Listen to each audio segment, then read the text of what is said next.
Everyone, आज हम discuss करेंगे non homogeneous linear partial differential equations. तो सबसे पहले ये समझते हैं कि ये एक linear partial differential equation non homogeneous कब होती है। तो अगर कोई linear partial differential equation homogeneous नहीं है तो हम उसे नॉन होमोजीनियस कहते हैं। जैसे ये एग्जांपल मैंने लिखा हुआ है, this is a non homogeneous linear partial differential equation. इसके ठीक पहले वाले वीडियोस में हम homogeneous linear partial differential equations कर रहे थे। अगर हमें इस तरीके की कोई इक्वेशन दी हो और हमें उसका सॉल्यूशन चाहिए हो तो हम क्या करेंगे, हम डेल अपॉन डेल एक्स की जगह कैपिटल डी पुट कर देंगे और डेल अपॉन डेल वाई की जगह कैपिटल डी डैश पुट कर देंगे।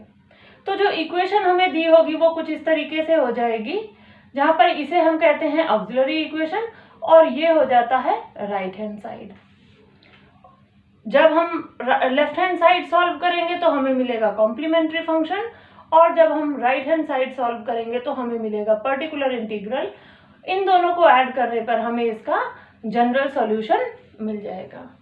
Now let us see how to find complementary function of a non-homogeneous linear partial differential equation. Steps for complementary function.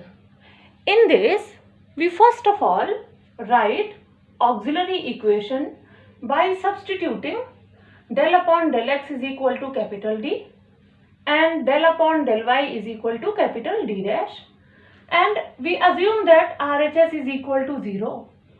Then हमें कुछ इस तरीके से ऑक्सिलरी इक्वेशन मिल जाती है जहाँ पर राइट हैंड साइड में 0 होता है और बाकी की पूरी इक्वेशन डी और डी डैश में मिल जाती है।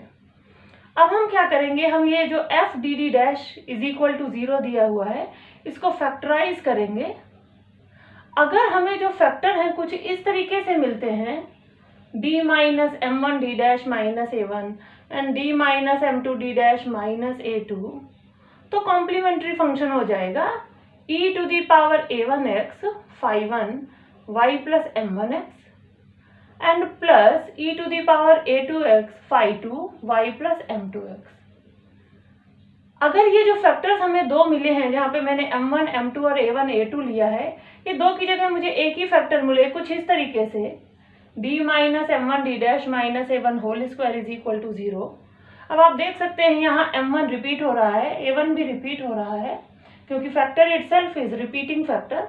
तो कॉम्प्लीमेंट्री फंक्शन में रिपीटेड रूल का फॉर्मूला लगा देंगे और कॉम्प्लीमेंट्री फंक्शन हो जाएगा e to the power a1x phi 1 y plus m1x plus x e to the power a1x phi 2 y plus m2x, sorry m1x, क्योंकि m1 ही रिपीट हो रहा है तो m2 की जगह भी m1 आ जाएगा। Now let us take few questions और हम समझने की कोशिश करेंगे कि हम ये कॉम्प्लीमेंट्री फंक्शन कैसे निकालेंगे अगर कोई क्वेश्चन हमें दिया है तो। यहाँ पर हमें क्वेश्चन दिया गया है r plus 2s plus t plus 2p plus 2q plus z is equal to 0। हम बहुत अच्छी तरह से जानते हैं कि जो r होता है वो होता है del 2z upon del x2 plus 2 del 2z upon del x del y plus del 2z upon del y2 plus 2 del z upon del x plus 2 del z upon del y and plus z is equal to 0। तो step 1 के हिसाब से हम यहाँ पर सबसे पहले substitute करेंगे del अपॉन del x की जगह d और del अपॉन del y की जगह d डैश। तो हमें हमारी जो इक्वेशन है वो कुछ इस तरह से मिलेगी, d square plus 2 D D dash plus d dash square plus 2d plus 2d dash plus 1 is equal to 0। Now second step कहता है कि इसे फैक्टराइज कर दो। देखिए हम इसे कैसे लिख सकते हैं, d प्लस ये इतना जो है वो लिखा जा सकता है d प्लस डी डैश का whole square 2d plus D dash and plus 1 is equal to 0। ये अगर मैं इसे कहूँ कि ये एक टर्म है तो ये हो गया x² + 2x + 1, जिसे हम लिख सकते हैं d + d डैश + 1 का होल स्क्वायर = 0। तो इस तरीके से हमारे पास रिपीटेड रूट मिल गया जो कि हो गया d + d dash + 1 whole square = 0। हम इसे थोड़ा और सिंप्लीफाई कर सकते हैं तो ये हो जाएगा d - d dash -1 whole square = 0। और फॉर्मूले के हिसाब से अब इसका कॉम्प्लीमेंट्री फंक्शन हो जाएगा। पहले देखते हैं हम इसमें m1 क्या है। इसमें m1 है -1 और a1 है -1। इसमें जो m2 है वो भी -1 है, तो दोनों सेम हो गए। और जो a2 है वो भी -1 है, तो आप देख सकते हैं कि फैक्टर हमारा रिपीटेड है, इसलिए कॉम्प्लीमेंट्री फंक्शन हो जाएगा e⁻⁻x phi1 y - x plus x into e⁻⁻x phi2 y - x, and this is our answer. क्योंकि अभी हम सिर्फ कॉम्प्लीमेंट्री फंक्शन निकालना सीख रहे हैं और वैसे भी इस क्वेश्चन में RHS नहीं दिया हुआ है, तो इस क्वेश्चन में पर्टिकुलर इंटीग्रल निकालने की जरूरत नहीं है। हेंस हमारा आंसर हो जाएगा z = e⁻⁻x phi1 y - x plus x e⁻⁻x phi2 y - x, and this is the answer. So now let us understand one more question. उसमें कैसे हम निकाल सकते हैं पर्टिकुलर कॉम्प्लीमेंट्री फंक्शन, देखते हैं। हमें यहाँ पर क्वेश्चन दिया हुआ है r - t + p - q = 0।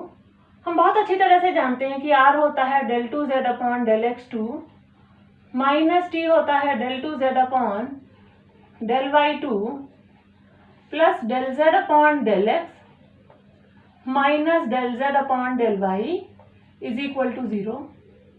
Step 1 हम इसकी ऑक्सिलरी इक्वेशन लिखेंगे by putting del/del x = D and del/del y = D dash. तो हमें मिलेगा d² - d' plus d - d dash = 0। यहाँ से देखिए मैं इन दोनों का फिर से फैक्टर कर रही हूँ, तो मुझे मिलेगा d - d डैश और मिलेगा d + d डैश। ये मुझे मिल गया कुछ इस तरह से। अगर मैं d - d डैश कॉमन ले लूं तो मुझे मिलेगा d + d डैश + 1। आप देखिए मुझे दो फैक्टर्स यहाँ पर मिले हैं, इनको मैं कुछ इस तरीके से लिख सकती हूँ। ये स्टेप 2 हो गया d - d डैश -0 और दूसरा फैक्टर हमारा हो गया d - d डैश -1 = 0। पहले फैक्टर से देखिए m1 जो है हमारा हो गया 1 और a1 हो गया हमारा 0। दूसरे फैक्टर से m2 हो गया हमारा -1 और a2 हो गया -1। तो इसके हिसाब से कॉम्प्लीमेंट्री फंक्शन लगेगा फॉर डिफरेंट फैक्टर्स। तो हमारा कॉम्प्लीमेंट्री फंक्शन हो जाएगा e⁻0x phi1 y + x plus e⁻⁻x phi2 y - x, और हमें मिल गया phi1 y + x plus e⁻⁻x phi2 y - x। तो इस तरीके से ये हमने हमारा कॉम्प्लीमेंट्री फंक्शन निकाल दिया। अब चूंकि इसमें RHS नहीं है इसलिए इसका सॉल्यूशन सिर्फ कॉम्प्लीमेंट्री फंक्शन होगा। Hence the answer is z = phi1 y + x plus e⁻⁻x phi2 y - x। मुझे उम्मीद है आपको नॉन होमोजेनियस PDE में कॉम्प्लीमेंट्री फंक्शन निकालना अच्छी तरह समझ में आ गया होगा। प्लीज क्वेश्चंस ट्राई कीजिएगा। Thank you.